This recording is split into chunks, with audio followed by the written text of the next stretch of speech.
الحمد لله نحمده ونستعينه ونستغفره ونؤمن به ونتوكل عليه ونعوذ بالله من شرور أنفسنا ومن سيئات أعمالنا من يهده الله فلا مضل له ومن يضلله فلا هادي له ونشهد أن لا إله إلا الله وحده لا شريك له ونشهد أن سيدنا ومولانا محمدا عبده ورسوله صلى الله تعالى عليه وعلى آله وأصحابه وأزواجه وذرياته وأتباعه وبارك وسلم تسليما كثيرا أما بعد فأعوذ بالله من الشيطان الرجيم بسم الله الرحمن الرحيم اهدنا الصراط المستقيم صراط الذين أنعمت عليهم غير المغضوب عليهم ولا الضالين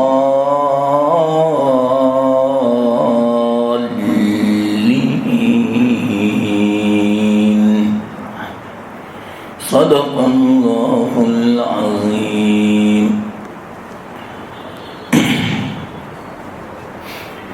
محترم دوستو بزرگوں،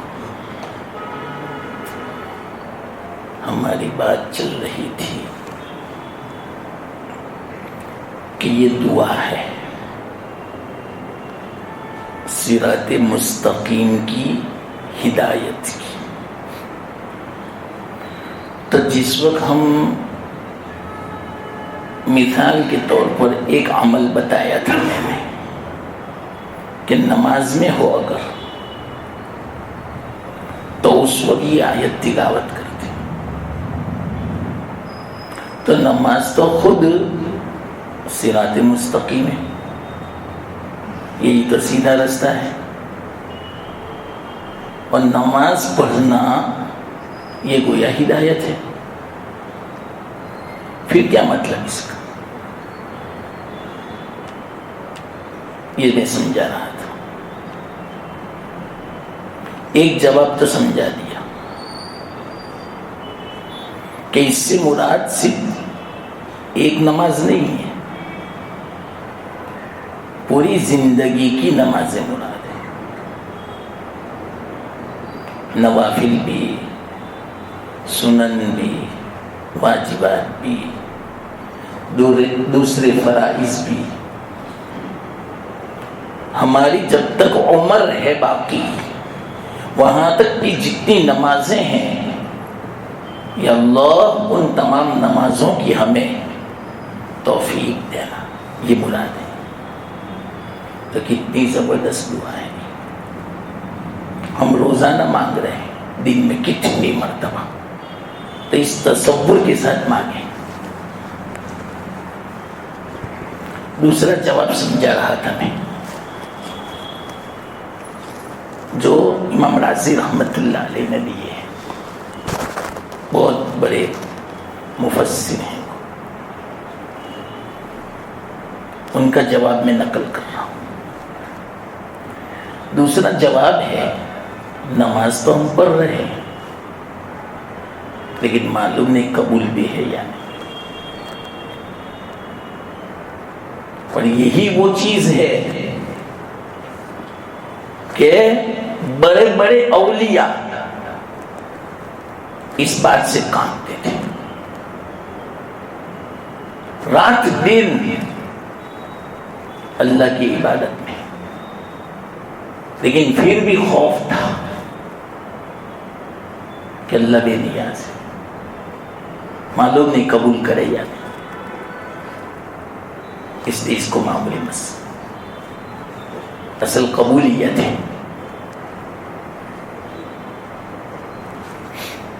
مثال کے طور پر ایک واقعہ یاد آیا، ایک بزرگ تھے، حبیب عجمی ان کا نام ہے، عجم کے تھے، یعنی عربستان کے علاوہ کے، اس کو عجم کہتے ہیں۔ عربی جو ہو اس کے علاوہ یہ ہے عجمی، کیونکہ عرب لوگ اپنے علاوہ سب کو گنگا سمجھتے کہ ان کو نہیں آتا بولنا، اصل تو عربی ہے، وہ ایسا کہتے ہیں، حالانکہ اللہ نے زبانیں بنائی مختلف، وَمِنْ آيَاتِهِ وَمِنْ آيَاتِ خَلْقُ السَّمَاوَاتِ وَالْأَرْضِ وَاخْتِلَافُ أَلْسِنَتِكُمْ وَأَلْوَانِكُمْ، یہ تو اللہ کی نشانی ہے، زبان کا مختلف ہونا اور رنگوں کا مختلف ہونا، کوئی گورا ہے، کوئی کالا ہے، کوئی سیاہ ہے، کوئی پیلا ہے، کوئی سرخی مائل ہے، کتنے الگ الگ رنگ دنیا میں ہے، دیکھو یہ اللہ کی نشانی ہے۔ تو زبان کا مختلف ہونا یہ بھی اللہ کی نشانی ہے، اللہ نے بنائی زبان، آپ اس کو حقیر نہیں سمجھ سکتے۔ زبان کو حقیر سمجھنا اللہ کی نشانی کو حقیر سمجھنا، اور کسی آدمی کو حقیر سمجھنا یہ کیسا ہے، کالا، اس طرح کہنا یہ بھی اللہ کی نشانی ہے۔ تو اللہ کی نشانی پر اعتراض کیا، بعض علماء نے تو فرمایا کفر کا اندیشہ ہے، بعضوں نے تو یہ فرمایا جیسی جس کی ضرورت اللہ نے بنائی۔ عربی کتنی قسم کی ہے، 7 تو مشہور ہے، اسی لیے تو قرآن انزل القرآن علی 7 احرف، 7 قراتوں میں نازل ہوا الگ الگ۔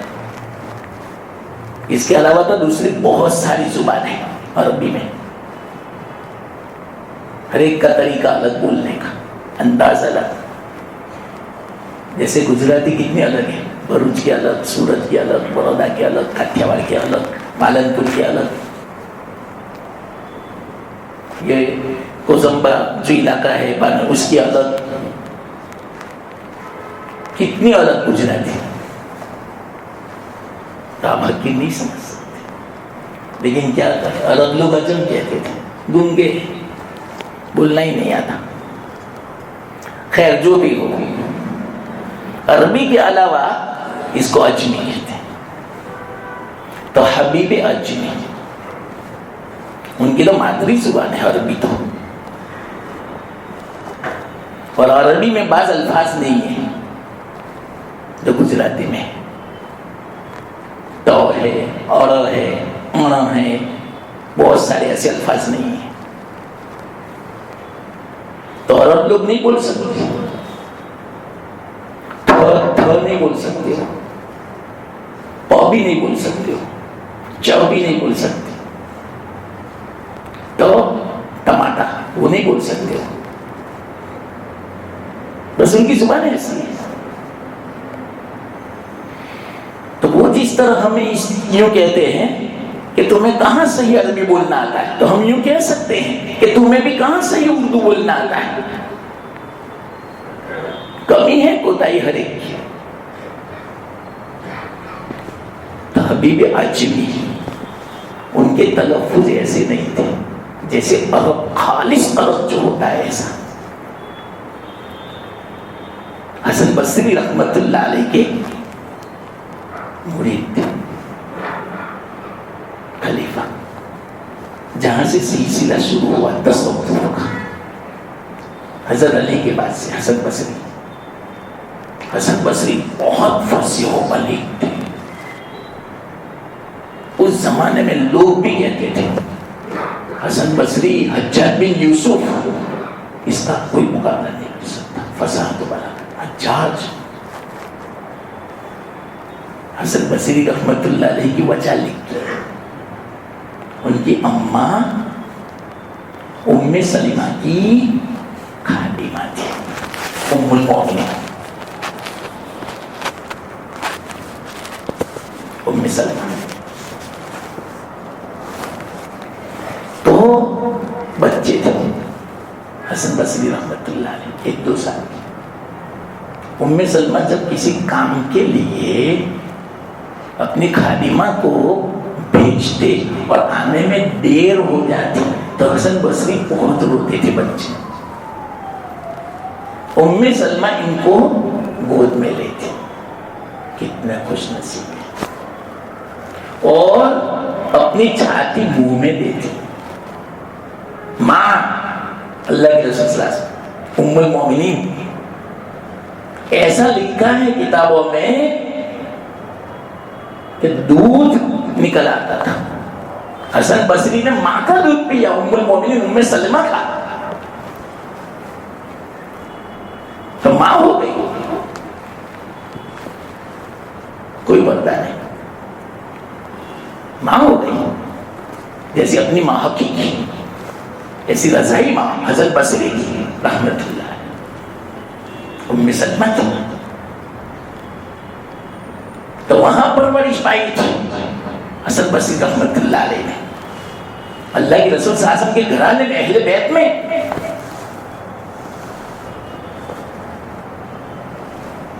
اور ان کے ابا بھی حضرت زید بن ثابت کے غلام تھے، حضرت زید بن ثابت کاتب وحی۔ وہ بھی کیسے تھے پتہ آپ کو؟ اللہ کے رسول صلی اللہ علیہ وسلم نے فرمایا کہ زید، مجھے یہودیوں پر بھروسہ نہیں، یہ قوم بڑی دھوکے باز ہے، خائن ہے، وہ مجھے اعتماد نہیں ہے۔ کوئی عبرانی زبان میں خط آتا ہے تو مجھے کسی نہ کسی یہودی کو بلانا پڑتا ہے پڑھنے کے لیے، اور جواب کے لیے بھی یہود کو بلانا پڑتا ہے، زید آپ سیکھ لو نا زبان، تاکہ ان کی ضرورت نہ پڑے مجھے۔ حدیث میں حضرت زید گئے سیکھنے کے لیے، 14 دن میں زبان بھی بولنا بھی سیکھ لیا، لکھنا بھی سیکھ لیا، پڑھنا بھی سیکھ لیا، سب سیکھ لیا، صرف 14 دن۔ اس پر علماء نے جو بحث کی ہے اتنی لمبی، مستقل ایک مضمون ہے۔ ایک مسئلہ اٹھا تھا جب انگریز آئے تھے یہاں پر ہندوستان، تو لوگ انگریزی سیکھنا چاہتے تھے، تو مسئلہ اٹھا انگریزی سیکھنا جائز ہے یا نہیں، اسی حدیث سے استدلال کیا، لمبا جواب دیا، فتویٰ ہے کہ اللہ کے رسول نے خود فرمایا زبان سیکھو، نیت اچھی ہونی چاہیے، بس نیت پر مدار ہے۔ اور دوسری بات، جس کی آپ زبان سیکھے اس قوم کا اثر نہیں آنا چاہیے، اور نیت اگر دین کی خدمت، یہ 2 چیزیں ہیں، جائز ہے، یہ بحث کا خلاصہ۔ آج کل ایسا نہیں ہے، انگریزی آنے کے بعد حالت بدل جاتی اور نیت بھی الگ ہے، نہ کوئی حرج کی بات نہیں، تکبر آ جاتا ہے انسان کو، دین سے برکشتہ ہو جاتا ہے، اپنے آپ کو کچھ سمجھنے لگتا ہے۔ اس زمانے کی میں بات کر رہا ہوں، اس وقت برطانیہ جانے کے لیے کوئی ویزا کی ضرورت نہیں تھی، جیسے بمبئی جانا، انگلینڈ سے یہاں آتے تھے، یہاں سے انگلینڈ جاتے تھے. وہاں یونیورسٹیاں تھیں، بعض آکسفورڈ ہے وہ سب، تو یہاں کے بچے جاتے تھے. ایک باپ بیچارہ کسان جیسا تھا، فارمر کھیلوٹ، بچے کو شوق ہوا پڑھنے کا، جاؤ تو پھر کوئی حرج کی بات نہیں، لیکن اپنی حالت پر رہنا بیٹا. سیدھے سالے یو پی کے تھے، 4-5 سال کے بعد آئے، ڈگری حاصل. باپ تو وہی حالت تھی بیچارے کی، لنگی، امامہ، کرتا، سادہ. پتا چلا 5-6 سال کے بعد بچہ آ رہا ہے. اب تو دیکھتا سوٹ میں تھا، بوٹ میں تھا، ٹائی تھی. ان کے 2 صحبات بھی تھے، دلی ایئرپورٹ پر گئے لینے. اتنے خوش تھے والے، میرا بیٹا آ رہا ہے، کیا ڈگری حاصل کر لیا. تو وہ مستی کرتے ہوئے نکل رہے تھے نوجوان ساتھی سب. تو باپ ایک دم سے مارے خوشی کے ملنے آئے کہ مولانا کا اتنے سارے، یہ کون؟ بڑے میاں. کیا کہا بیٹے نے معلوم؟ یہ تو ہمارے گھر کام کرنے والے ہیں. ابا کہنا شرم آئی، یہ تو ہمارے خادم میں گھر. باپ نے سن لیا، اس وقت تو غصہ ہوا، وہیں سے چلا گیا. اور غصہ ہوا وہ الگ، پھر کیا اثر ہوا ہوگا بچے کا اللہ ہی بہتر جانتا ہے. ماں باپ اگر ناراض، اللہ ناراض. 1 سیکنڈ میں ناراض ہمیشہ کے لیے. ماں باپ اگر ناراض ہے جہنم ہو گئی. بات حدیث میں یہ بات. کسی نے پوچھا اللہ کے رسول صلی اللہ علیہ وسلم سے کہ ماں باپ کا حق کیا ہے؟ تو کیا فرمایا؟ ہما الجنہ او النار. وہ یہ تو تیرے لیے جنت ہے یا جہنم ہے. اگر جنت کی راضی رکھا تو جنت ہے، اور اگر ناراض کیا تو جہنم ہے. بہت بڑی سنائی باپ نے. خادم نہیں، تیری ماں کا جوڑو ہوں. وہاں یو پی میں بہت خطرناک گالی سنائی جاتی. گالی دی باپ نے بیٹے کو، تو یہ اثر آ گیا تو جائیے. سمجھے گا؟ جیسے ایک باپ نے کہا تھا، یہ بھی حضرت تھانوی نے سنا ہے یہ بات. لیکن انگلینڈ سے پڑھ کے آیا طالب علم اسٹوڈنٹ، تو ابا سے پوچھا کتنی ترقی بڑھی؟ دیکھیں کھڑے کھڑے کھانا تو سیکھ لیا ہے، اب کھڑے کھڑے پیشاب کرنا باقی ہے. یہ سیکھ کے آیا. یہ ہے تو لائق بالکل. تو انگریزی تعلیم جائز نہیں ہے جس میں اپنا دین برباد ہو جائے. پہلے دین ہے، انسانیت ہے، یہ دوسرے نمبر پر ہے. تو یہ علماء نے فرمایا. یہ اس زمان میں خلاصہ کہتا ہوں، وہ بیچ میں ایک بات آ گئی اس لیے فتوے کا لمبی بحث ہے. پورا رسالہ لکھا حضرت تھانوی نے، تو تحقیق تعلیم انگریزی یہ رسالہ ہے. زبردست علمی رسالہ. پھر اس کی تشریح کی ہے علماء نے اس پر. تو کوئی حرج کی بات نہیں، جائز ہے. تو حسن بصری یہاں سے بات چلی.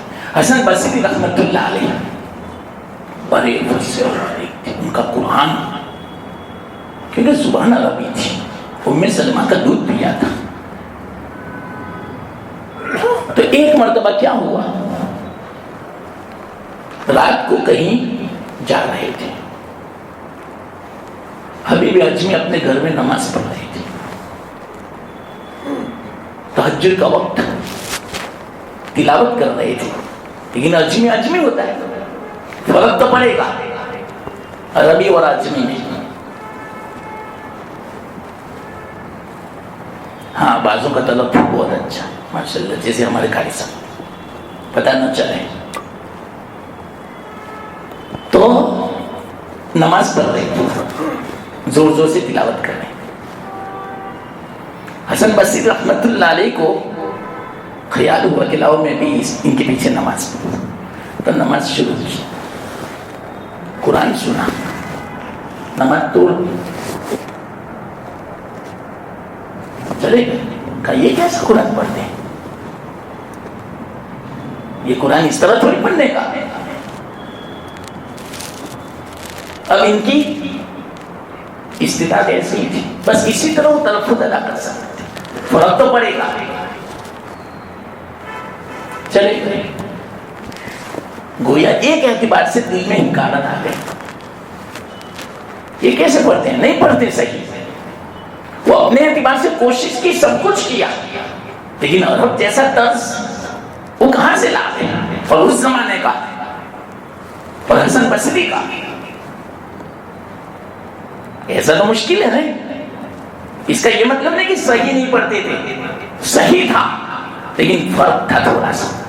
نماز توڑ دی, چلے گئے. دوسرے دن رات کو اللہ تعالیٰ کی خواب میں زیارت ہوئی. حسن بصری رحمت اللہ علیہ, حضرت تھانوی نے سنا یہ واقعہ.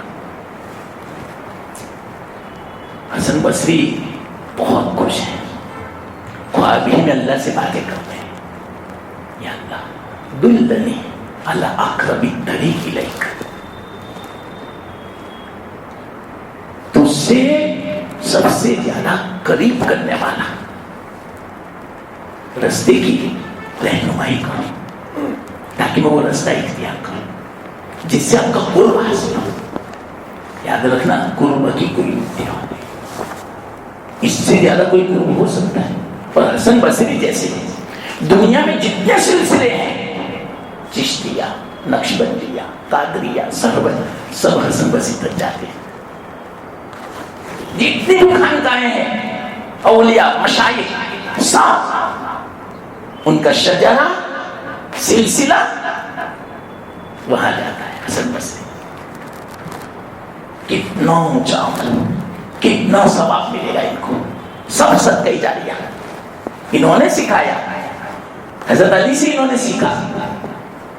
حضرت علی نے اللہ کے رسول صلی اللہ علیہ وسلم سے, اللہ کے رسول نے حضرت جبرائیل سے, حضرت جبرائیل نے اللہ سے. یہ ہے سلسلہ بزرگوں کا. یہ میں نے سند بیان کی تھی. جس کا جو شجرہ ہو تمام کے پاس موجود ہے, مسلسل اللہ کے رسول تک, اللہ تک. اس کو سلسلہ بولتے ہیں, شجرہ. تو دلنی علی اقرب الطریق الیک یا اللہ, اللہ نے جواب دیا. دیکھو یہ میں کہہ رہا ہوں, قرب کی کوئی انتہا نہیں.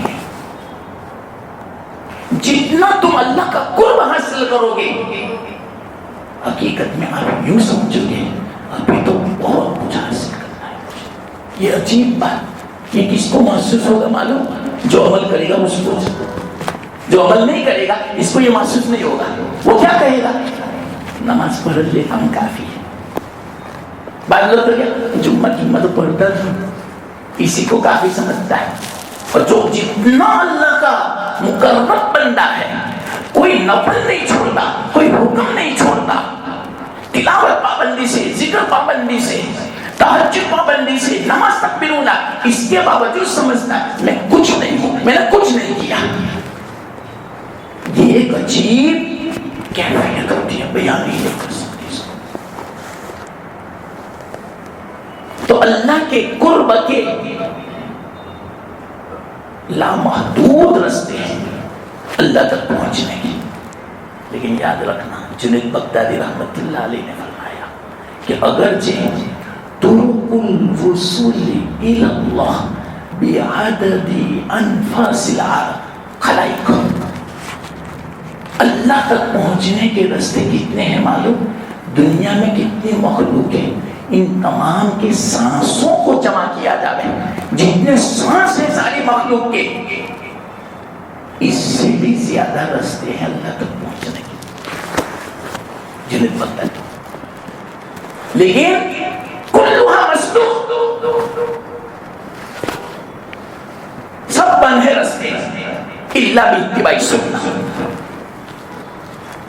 جب تک اتباع سنت ہے کوئی بھی راستہ اختیار کرو، سنت دیکھو ہے، سنت سے ثابت ہے۔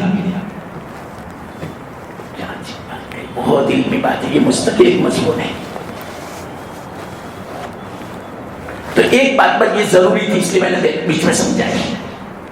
کیوں ضروری معلوم؟ یہ جو میں سمجھا رہا ہوں اہدنا الصراط المستقیم، اس کا ایک جواب بھی ہے کہ ہم پوری زندگی اہدنا کہتے رہتے ہیں۔ شاید آج تک کتنوں نے 10,000 مرتبہ کہا ہوگا، تو کتنی مرتبہ ہدایت؟ ارے پوری زندگی جس کو ملے ہے 10,000 نہیں 10 لاکھ مرتبہ کہے، تو 10 لاکھ مرتبہ کہنا اور ہر مرتبہ اللہ دعا قبول فرما رہے، پھر بھی اس سے آگے اللہ کا قرب ہے، اللہ کے قرب کے مراحل ہیں، لامحدود ہے۔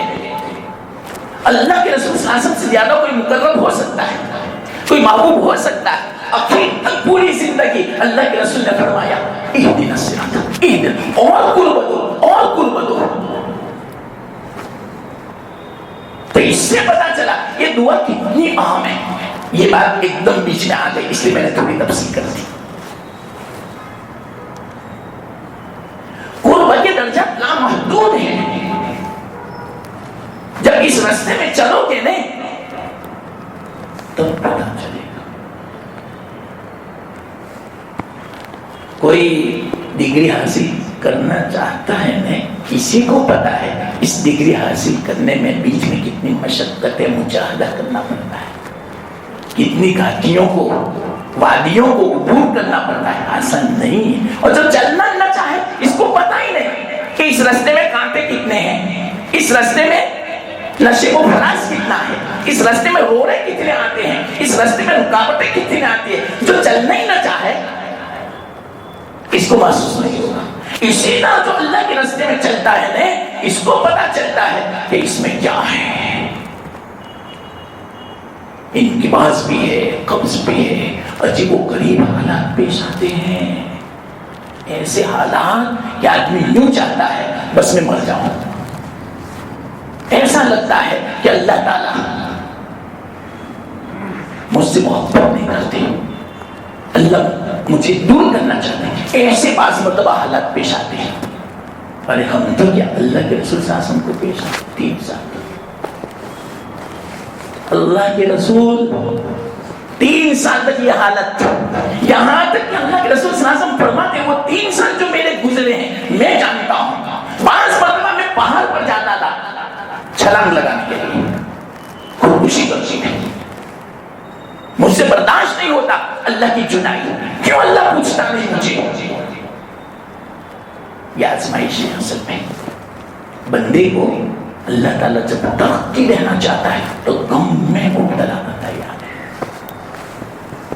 ایک 5 منٹ کا غم، اس سے آدمی وہ درجات ترقی کرتا ہے، 50 سال تک کوئی عبادت کرے اس سے وہ درجات اس کو نہیں میسر ہوتے، اتنے درجات غم سے اور تکلیف سے اللہ تعالیٰ پار کر دیتے ہیں، اس کو وہاں تک پہنچا دیتے ہیں، اتنا اونچے مرتبے تھا۔ اس میں تفصیل ہے، یہ بیچ میں بات آئی سمجھا دی ہے صحیح ضمن۔ تو حسن بصری رحمت اللہ علیہ نے سوال کیا، دیکھو یہ سوال ضروری تھا، اسی آیت سے متعلق تھی بات، اس لیے میں نے سمجھا دی۔ ہو سکتا ہے کسی کو اشکال ہو کہ کتنی مرتبہ ہم ہدایت مانگتے ہیں، بس مانگتے ہی رہیں گے؟ ارے ہماری زندگیاں ختم ہو، ہر وقت اللہ اپنی ہدایت کی دعا قبول فرمائے، پھر بھی ہدایت کے درجے ختم نہیں ہو سکتے، اللہ کے قرب کے درجے ختم نہیں ہو سکتے، اتنی زبردست دعا ہے۔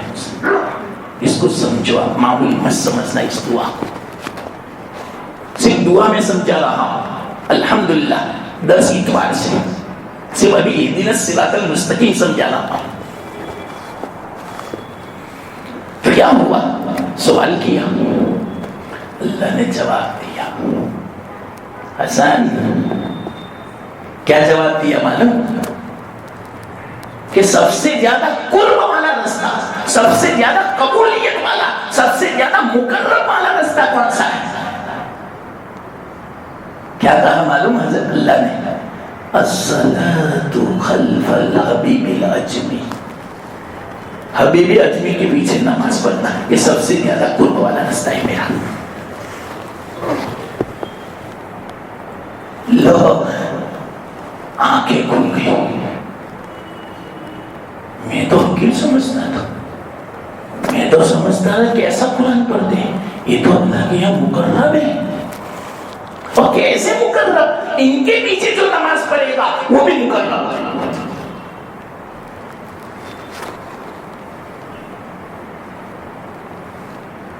یہ ہے قبولیت۔ قبولیت سمجھا رہا ہوں، اب سننا، اصل دوسری بات مجھے سمجھانی ہے۔ یہ حبیب اجمی، اللہ نے فرمایا حسن بصری کو ان کے پیچھے نماز پڑھو تو تمہاری نماز قبول ہے، تو تم مقرب ہو میرے۔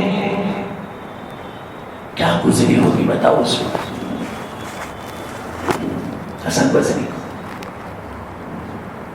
حالانکہ حبیب اجمی پہلے سے بزرگ نہیں تھے، بہت سودی کاروبار کرتے تھے، بعد میں تو کب ہوئی معلوم؟ اللہ جب کسی کو ہدایت دینا چاہتا ہے، باقی اگر ہدایت مانگتے ہو اللہ سے، کبھی نہ کبھی دعا جو قبول ہو گئی بیڑا پار ہو۔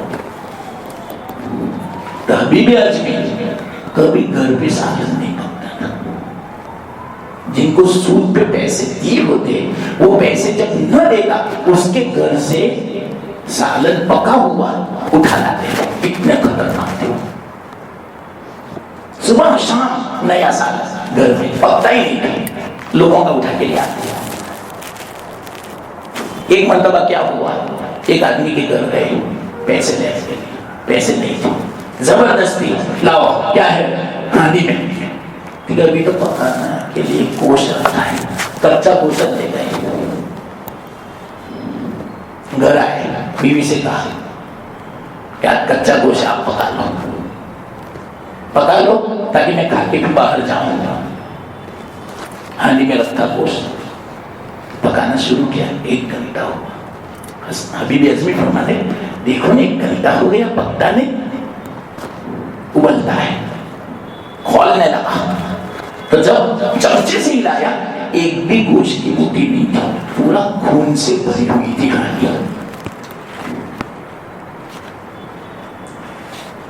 اور جب ابلنے لگا تو خون نیچے گرنے لگا۔ بیوی نے کہا ادھر آؤ نا، یہ دیکھو یہ کیا ہے، آپ گوشت لائے تھے کہ کیا لائے تھے، یہ تو خون ہے۔ تو ان کو پہلے تو بیوی کی بات سچی نہیں لگی، خود دیکھا چمچہ ہلا ہے، ایک بوٹی نہیں تھی، خون ہی خون تھا، خون ہی خون تھا۔ اللہ کی طرف سے چوٹ لگی، یا اللہ جن غریب کا میں گوشت لایا ہوں یہ گوشت نہیں ہے، یتیموں کا خون چوس کے لایا ہوں۔ اس نے کہا بھی تھا کہ صدقہ کا گوشت ہے، ہم یتیم ہیں، ہمارے پاس پیسے نہیں ہیں، مجبوراً آپ کے پاس سے قرضہ لیا تھا، پیسے ادا کرنے کے لیے ہمارے پاس کچھ بھی نہیں ہے۔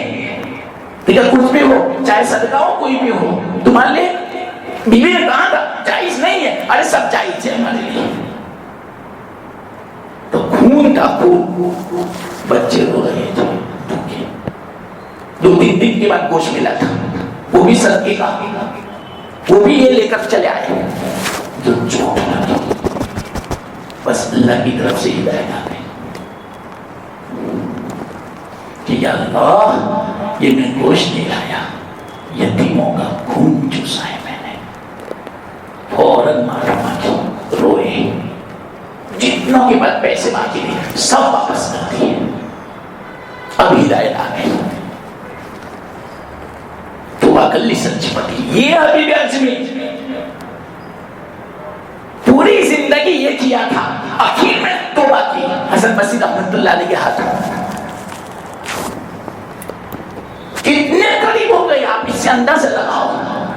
ساری زندگی کے گناہوں کو اللہ نے معاف فرما دیا اور اتنے مقرب بنا دیے کہ حسن ان کے پیچھے نماز پڑھو تو تمہاری نماز بھی قبول ہے اور تم میرے مقرب بندے ہو.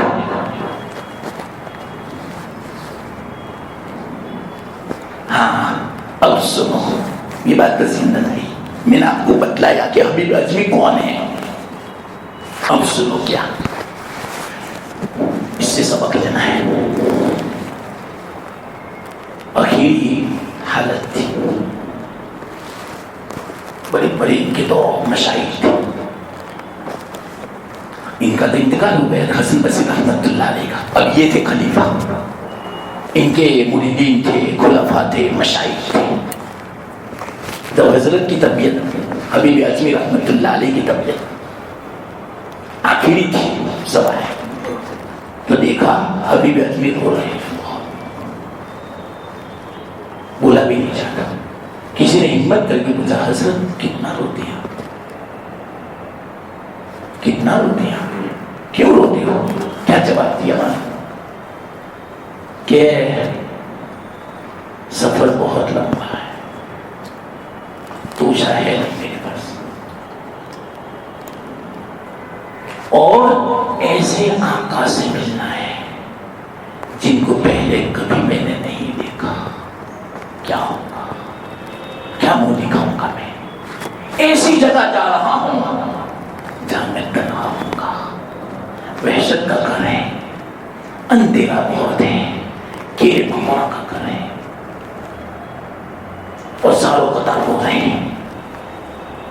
انہوں نے کہا حضرت آپ نے تو کیسی زندگی گزاری توبہ کے بعد؟ انہوں نے فرمایا اگر اللہ نے پوچھ لیا، اب سنو یہ جملہ مجھے سنانا تھا، یہ ہمیں اپنے دل میں اتارنا ہے. اس بات کو حضرت شیخ زکریا بھی فرماتے ہیں. یہ بات حضرت شیخ زکریا کیا فرماتے ہیں؟ انہوں نے کہا 60 سال کی عمر ہو چکی، اگر اللہ نے پوچھ لیا 60 سال میں ایک تسبیح ایسی بتا دو کہ جس میں شیطان کا دخل نہ ہو، میں کیا جواب دوں گا؟ اس کا مجھے ڈر ہے. جنہوں نے اپنی زندگی وقف کر لی تھی بعد میں، اور کیسی زندگی، اس سے آپ اندازہ لگاؤ. یہ اسی لیے میں نے پورا واقعہ سنا ہے حسن بصری کا، کہ حسن بصری جیسوں کو کہا کہ ان کے پیچھے نماز پڑھنا یہ ہے قبولیت کی علامت، یہ ہے مقرب ہونے کی علامت. تو وہ یوں فرماتے ہیں مجھے ڈر لگتا ہے جب دوسروں کی نماز قبول ان کی بنا پر، لیکن وہ خود ڈرتے ہیں کس بات سے کہ معلوم نہیں میری ایک تسبیح قبول ہوئی یا نہیں، میں کیا جواب دوں گا، زاروں قطار ہو رہے ہیں. حضرت شیخ فرماتے ہیں اس جملے کے بعد یا اللہ، وہ بھی روتے ہیں حضرت شیخ، یا اللہ حبیب اعظمی کا حال تو دیکھو، جنہوں نے دنیا کو گھیروائی کر دیا تھا، پھر وہ رو رہے ہیں. ہم تو پورے دنیا میں بالکل لگے ہوئے ہیں دنیا کی زندگی میں، بلکہ دنیا تو کیا گناہوں میں ملوث ہے. تو ہمارا کیا حال ہوگا، ہم کیا جواب دیں گے اللہ کو؟ اور پھر رو رہے ہیں. اب ہماری حالت کیسے؟ پورا دن ہر وقت زیادہ دنیا کی فکر. دنیا تو کیا، حقیقت میں کہتا ہوں کتنی سنتوں کے خلاف ہماری زندگی، کتنے گناہ ہو رہی ہیں ہم سے، لیکن ہمیں کوئی فکر نہیں. اور ان کو سب کچھ کرنے کے باوجود فکر ہے کہ اللہ مجھے قبول کرے گا یا نہیں. اس سے پتا چلا یہ بہت اہم دعا ہے. یا اللہ جیسا بھی ہو ٹوٹا پھوٹا قبول کر لیں، قبول کروا لیں. ایک حضرت شیخ نے اس کے ماتحت میں ایک دوسرا واقعہ یاد آیا مجھے. حضرت شیخ نے بیان فرمایا ہے، کیا فرمایا معلوم؟ ایک بزرگ تھے شیخ علی موفق رحمۃ اللہ علیہ، فضائل صدقات میں آپ نے سنا بھی ہو شاید، لیکن اسی کے ماتحت میں کیا فرمایا معلوم؟ کہ وہ حج میں تھے اس زمانے میں اتنی زیادہ سہولتیں نہیں تھی، تو اس زمانے میں 2-3 لاکھ 4-5 لاکھ آج کے اعتبار سے 30-40 لاکھ کے برابر. مطلب بھی کتنا، اتنا زیادہ بڑا نہیں، بس 5-6 ہزار طواف کر سکے، اور حرم بھی کتنا بہت بہت 8-10 ہزار نماز پڑھ سکے. اب تو لاکھوں لوگ پڑھ سکتے ہیں. اور اس زمانے کے اعتبار سے مزدلفہ عرفہ سب بھر جاتا تھا. شیخ علی موفق فرماتے ہیں میں نے جس سال حج کیا 6 لاکھ حاجی تھے، بہت تھے. وہ ایسا فرماتے ہیں 6 لاکھ حاجی کہ میں عرفہ میں تھا. رات کو تھوڑی دیر سو گیا تھا. میں نے 2 فرشتے دیکھے سبز لباس میں آسمان سے اترتے ہوئے، اور آپس میں دونوں باتیں کر رہے تھے. میں نے سن لیا. ان کو سنانے کے لیے آئے تھے. بہت بڑے بزرگ گزرے شیخ علی موفق. تو ایک فرشتہ پوچھتا تھا دوسرے سے اس سال کتنے حاجی؟ ٹھیک ہے 6 لاکھ. دوسرے نے پوچھا کتنوں کا حج قبول ہوا؟ کہ صرف 6 آدمی کا. صرف 6 آدمی. اتنی بات کر کے چلے. شیخ علی موفق کہتے ہیں میں تو حیران رہ گیا، نیند میری اڑ گئی، بے چین پریشان بے قرار کہ یا اللہ وہ 6 کون ہوں گے؟ میں معلوم نہیں میرا ان کے شمار ہے کہ نہیں. ان 6 میں اتنی محنت کرتا ہوں اور اس زمانے کا حج ہم سے کہو گے. ایک حج کر لیا بس زندگی میں کان پکڑ گئے. اور آج کل کے حج تو ایسے ہیں ایک مرتبہ کرے یا اللہ ہر سال حج ہو، ایک مرتبہ عمرہ کرے ہر سال 10 عمرے ہو. کوئی حج کی بات نہیں. کتنی سہولتیں. اس زمانے میں تو مکہ سے پانی کے ڈرم بھر کے مینا لے جانے پڑتے تھے اور پھر مزدلفہ لے جانا. عرفہ کتنا پانی اٹھاؤ گے بتاؤ؟ کھانا بھی ساتھ میں، پانی بھی ساتھ میں، لوٹا بھی ساتھ میں، وضو کا بھی، استنجا کا بھی، غسل کا بھی، پکانے کا بھی، غسل سب. آپ کے اندر جتنی ہمت ہو پانی اٹھانے کی آسان ہے. اور کھانا بھی ساتھ میں اور سامان بھی ساتھ میں. اور راستے ایسے نہیں پہاڑی پتھریلی.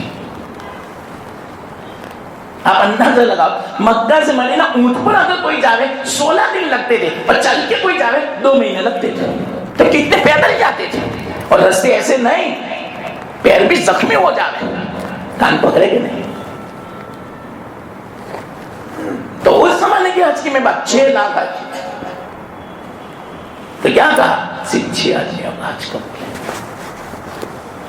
رونے لگی یا اللہ کیا ہوگا یہ پبلک کا. اللہ بے عجیب اللہ کا معاملہ کوئی نہیں سمجھ سکتا. واللہ وہ فرماتے ہیں عرفہ سے مزدلفہ ہے. رات کو وہاں میری تھوڑی دیر آنکھ لگ گئی. کوئی فرشتے نہیں، 2 فرشتے میرے سامنے. اور ایک پوچھنے لگا کہ کیا ہوا حاجیوں کا؟ عرفہ تو ہو گیا، حج تو ہو گئی. ٹھیک ہے کہا نہیں میں نے کل کہ 6 آدمیوں کا حج قبول ہوا. ٹھیک ہے دوسروں کا کہ اللہ تعالیٰ نے آج فیصلہ فرما دیا ہر ایک آدمی کے صدقے میں 1 لاکھ کا حج قبول. پر 6 کے صدقے میں 6 لاکھ کا حج قبول. اتنی بات کر کے چلی. وہ فرماتے میری خوشی میں بیان نہیں کر سکتا. اتنی مجھے خوشی تھی کہ الحمدللہ حج قبول ہو چکا. تو یہ فرمایا. تو اس سے پتا چلا ہم حج کریں، عمرے کریں، اور اس زمانے کا حج وہ بھی صرف 6 آدمیوں کا قبول. تو آپ ہی بتاؤ یہ قبولیت کی دعا کتنی ضروری ہے. یہ اہدنا الصراط المستقیم. اور میں صحیح کہتا ہوں جب ایک مرتبہ جو دعا قبول ہو جائے کیا پوچھنا. ایک مثال سے آپ سمجھ جاؤ گے. جب اللہ قبول فرما لے گا. حضرت ابراہیم علیہ السلام نے یہ حج پر یاد آیا مجھے حج سے. حضرت ابراہیم علیہ السلام نے اللہ کا حکم مانا. بیوی اور بیٹے کو، حاجرہ علیہ السلام اور اسماعیل علیہ السلام کو وادی عزیزہ جہاں کوئی پرندہ پھر نہیں سکتا، پہاڑی پہاڑ، جنگل، ڈر لگے، اکیلے کو چھوڑ قربانی کی۔ پھر بعد میں اسماعیل علیہ السلام ذرا بڑے ہوئے، وہ جو واقعہ پیش آیا ذبح کا، اس کے بعد کی بات کہ اب میرے لیے گھر بناؤ، اللہ نے حکم دیا، بس بنیادیں اٹھانی تھی، گھر تو فرشتوں نے بنا دیا تھا۔ آدم علیہ السلام نے پھر 4 دیواری بنا دی تھی بیت اللہ کی، طوفان نوح کے وقت یہ دیواریں گر گئی تھی، صرف بنیاد تھی، اس کو اٹھانا تھا بس۔ اس کی بنیاد نیچے تک ہے، 7 زمین تک، یاد رکھنا، اس کی بنیاد تو دنیا میں بڑا سا بڑا طوفان آ جائے لیکن کوئی نہیں ہلا سکتا، بڑی سے بڑی مضبوط عمارت ہل سکتی ہے، گر سکتی ہے، لیکن یہ نہیں ہلتا، ہاں یہ دیوار گر سکتی ہے لیکن بنیاد نہیں گر سکتی۔ 7 زمین نیچے تک فرشتوں نے رکھی، آدم علیہ السلام سے 2000 سال پہلے۔ اس سے آپ اندازہ لگاؤ یہ جگہ اللہ کو کتنی محبوب، یہ جگہ ہے تو دنیا ہے، یاد رکھنا یہ جگہ مرکز عالم ہے، سینٹر دنیا کا۔ جب تک طواف باقی رہے گا دنیا باقی رہے گی۔ معلوم نہیں کیا ہے اس میں خاصیت، آج کل سائنسدانوں نے تسلیم کر لیا، اوپر جاتا یہی جگہ ایک ایسی ہے جو نظر آتی ہے، اور جب تک اس کا چکر رہے گا دنیا باقی رہے گی۔ لیکن بہت میڈیا میں کیوں نہیں دیتے؟ اسلام کی حقانیت ثابت ہوگی، لوگ اسلام کی طرف مائل ہوں گے، ڈر رہے ہیں وہ لوگ، اس لیے میڈیا میں نہیں دیتے زیادہ۔ ابھی کوئی عورت گئی تھی، مسلمان ہو گئی، لیکن اس کی بات نہیں دی زیادہ میڈیا میں، امریکہ نے۔ اس نے کہا ہم اوپر گئے، پوری دنیا اندھیری تھی، صرف 2 جگہ نور نظر آیا۔ انہوں نے مارک کیا کہ کون سی جگہ ہے جو گلوبل ہوتا ہے، نیچے آ کر دیکھا تو ایک مکہ تھا، ایک مدینہ تھا۔ مسلمان ہو گئی سائنس میں، پر دیکھا یہاں اللہ کی رحمت نازل ہوتی ہے، وہ تو ہر ایک کو نظر نہیں آتی ہے، لیکن یہ زیادہ میڈیا میں نہیں رہیں گے۔ ہاں تو ابراہیم علیہ السلام کو کہا دیواریں کھڑی کو، ہو گئی، حکم پورا ہو گیا۔ اب ابراہیم علیہ السلام فخر نہیں کرتے، بڑائی نہیں بگاڑتے، عاجزی کرتے ہیں، رو رہے ہیں یا اللہ ہم نے گھر تو بنا دیا لیکن قبول کرنا تیرے ذمہ ہے، تیرے ہاتھ میں ہے اللہ، تیرا گھر بنا دیا پوری دنیا کے لیے، مرکز عالم ہے، پورے عالم کا سینٹر ہے، پورے عالم کا قبلہ ہے، سب کچھ ہے پورے عالم کا، اصل عالم ہے، پورے عالم کی اصل یہی ہے، یہیں سے زمین پھیلی، تو اصل عالم بھی ہے، مرکز عالم بھی ہے،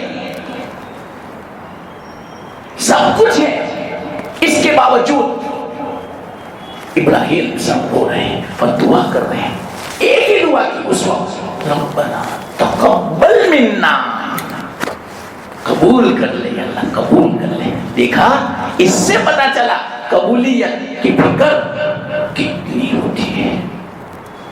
ابراہیم علیہ السلام نے اتنا اونچا کام کیا لیکن اس کے باوجود وہ اللہ سے کہہ رہے ہیں کہ اللہ قبول ہوگا تو فائدہ ہے، ورنہ کیا فائدہ۔ تو میں کیا سمجھا رہا ہوں، اللہ جب ایک عمل بھی آپ جب قبول کر لے میرا بات ہو جائے تو اللہ نے دعا قبول کر لی۔ کیسا قبول ہے معلوم؟ آج آپ کو پتا ہے کتنے سالوں سے لوگ وہاں جاتے ہیں، طواف کرتے ہیں، حج کرتے ہیں، سارے لوگوں کے دل وہاں لگے ہوئے مائل ہیں، اور کیسا قبول کیا معلوم؟ کتنی برکت دی اللہ تعالیٰ نے. ساری دنیا کے پھل وہاں جمع ہے, ساری دنیا کی غذا و خوراک کھانا وہاں موجود ہے. دنیا میں جو کھانا نہیں ملے گا وہ وہاں ملے گا. اور صرف یہ نہیں, یہ تو میں نے ظاہری بات کرتا ہوں. اللہ نے اپنی رحمتوں کو نزول بیت اللہ پر رکھا, وہیں سے پوری دنیا میں رحمتیں پھیلے گی, منتشر ہوگی. کیسا اللہ نے قبول کیا, آج تک کبھی طواف بند نہیں ہوا. اور کیسا قبول کیا معلوم, اللہ نے یہ فرمایا یہاں ایک نماز 1,00,000 نماز کے برابر, ایک قرآن جس نے ختم کیا 1,00,000 قرآن ختم کرنے کے برابر, ایک ریال کسی نے اللہ کے راستے میں یہاں صدقہ کیا 1,00,000 ریال کے برابر, ایک سبحان اللہ 1,00,000, یہ تو کم سے کم. اور حج میں جاوے تو 7 کروڑ کے برابر. کیسا اللہ نے قبول کیا. جتنے بھی لوگ وہاں عبادت کریں گے, طواف کریں گے, عمرہ کریں گے, حج کریں گے, تلاوت کریں گے, دعا کریں گے, ذکر کریں گے, صدقات کریں گے, یہ سارا ثواب ابراہیم. یہ ہے قبول. جب اللہ قبول کرتا ہے تو عجیب شان ہوتی ہے. اب اس سے آپ خلاصہ نکالو. ہم جو بار بار کہتے ہیں اہدنا الصراط المستقیم, اہدنا الصراط المستقیم, قبول کر لے, قبول کر لے. کتنی ضروری ہے دعا بتاؤ. اگر قبول نہیں ہے بیکار ہے. شیطان نے لاکھوں سال عبادت کی, قبول نہیں کیا, رندے بات ہو گیا. کہ کتنے ایسے واقعات ہیں. اب میں مختصر بات کہہ دوں جو ضروری ہے, اور تفصیل ہے اس میں. ہمیں اللہ کا حکم ہے, کوشش کرو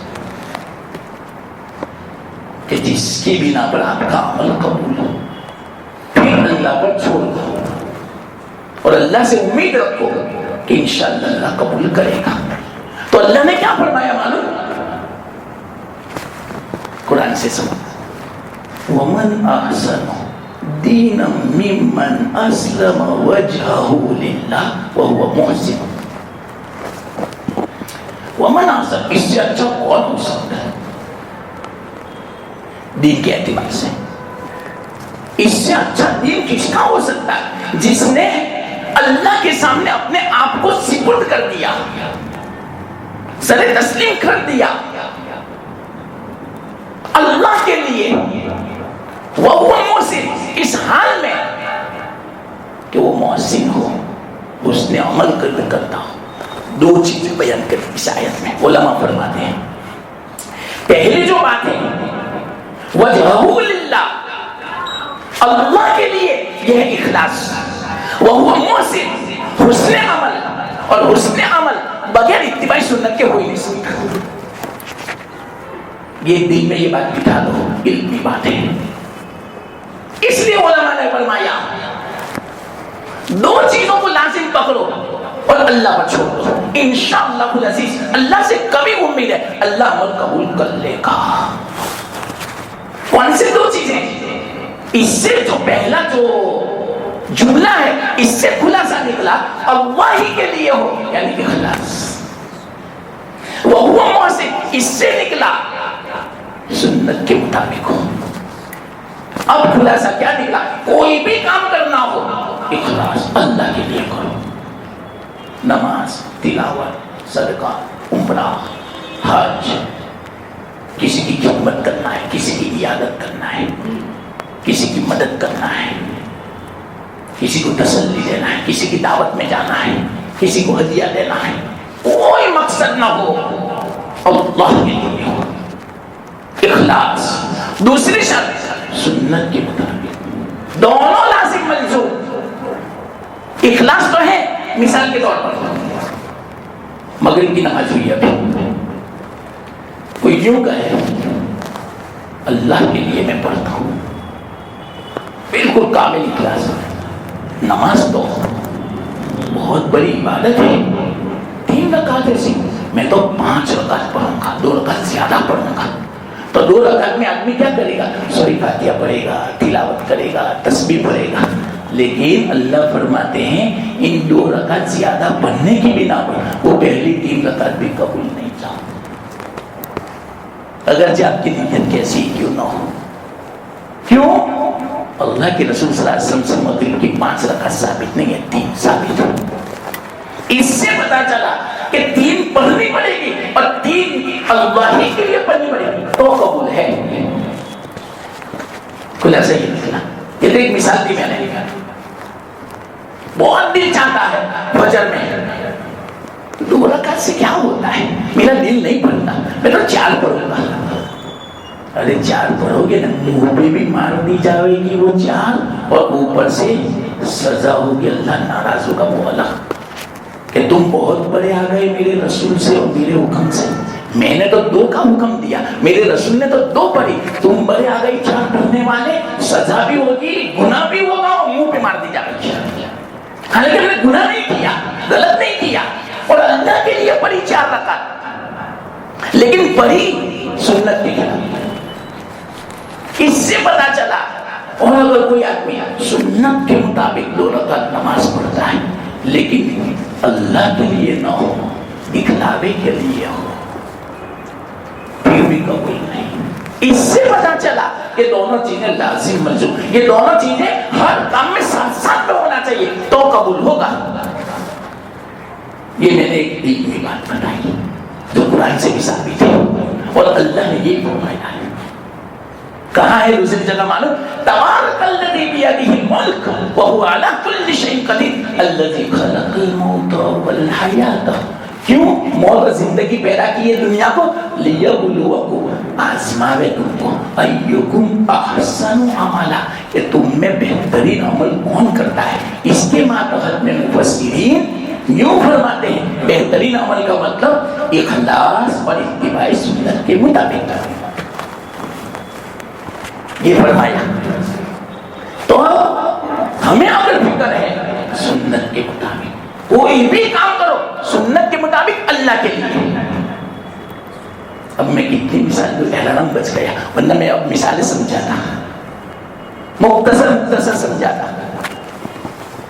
جنازے میں جاؤ اللہ کے لیے جاؤ، نہ کہ منہ دکھانے کے لیے. کیا کہتے ہیں؟ منہ دکھانا. گئے گا یہاں سے بڑودا جاتا ہے، احمد آباد جاتا ہے، لیکن نا مجھے تو جانا پڑے گا، میں تو قریبی ہوں، سارا خرچہ دے گا. گاڑی کر کے گیا 5,000 کی، 100 دے گا، ایک ثواب نہیں، ایک اجر نہیں. اللہ کے لیے تھوڑی گئے، منہ دکھانے گئے. اللہ کے لیے جاؤ، ہر قدم پر ثواب. یہاں سے احمد آباد تک جتنا بل پھرے گا اتنا سمجھ، ورنہ اللہ دیکھے گا بھی نہیں، سمجھ توجہ بھی نہیں کرے گا. یہ اور ایک مثال تھی. ہم شادیوں میں جاتے ہیں، دعوت میں، ولیمے میں، ٹھیک ہے نا، جانا پڑے گا. کیوں؟ لیکن پھر شکایت کرے گا، گئی دعوت کی سنت گئی، ثواب نہیں ملے گا. حق ہے مسلمان کا، حدیث میں اجابت الدعوہ، حق المسلم علی المسلم خمس، اس کے اندر اجابت الدعوہ. لیکن ایسی دعوت یاد رکھنا، ایک بات آگے اس لیے میں کہہ دیتا ہوں، اب یوں نہ کہنا کہ بھائی اب تو دعوت تو حق بنتا ہے، ضروری ہے جانا. ایسی دعوت کہ جہاں خرافات نہ ہوتے، گناہ نہ ہوتے، اور جہاں گناہ ہوتا ہو، عورتوں مردوں کا اختلاط ہو، ویڈیو شوٹنگ ہو رہا ہے، وہاں جانا جائز نہیں، چاہے ولیمہ کیوں نہ ہو. یہ بھی حدیث میں ایسا دسترخوان کہ جہاں ناجائز چیز ہو رہی ہو وہاں جانا جائز نہیں. تو ولیمہ ہے لیکن یہ ہو رہا ہے، چاہے وہ لاکھ شکایت کرے، ناراض ہو، فکر مت کرو، اللہ کو راضی کرنے کی فکر کرو. یہ ہے للہ اور سنت. تو یہ 2 شرطیں ہیں. ابھی میں نے اس کو نہیں کھولا، ان 2 شرطوں کو کافی وقت چاہیے ان 2 چیزوں کو سمجھانے کے لیے. خیر جو اللہ نے مجھے توفیق دی کہنے کی، قبول فرما رہے ہیں. مجھے آپ کو سب کو عمل کی توفیق دے۔ وآخر دعوانا